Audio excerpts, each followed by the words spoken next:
STEM education, science, technology, engineering, mathematics, these are the mainstream education in the developed or Western world.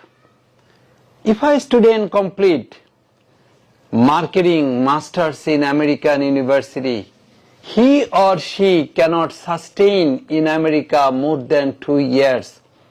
They have to come back to the own country. But if a student complete physics, chemistry, better subject, I mean science based subject, they don't have to come back. So we give challenging coaching on these subject from the beginning. We encourage science subject. We also teach business studies, economics, but we encourage science subject in our center. After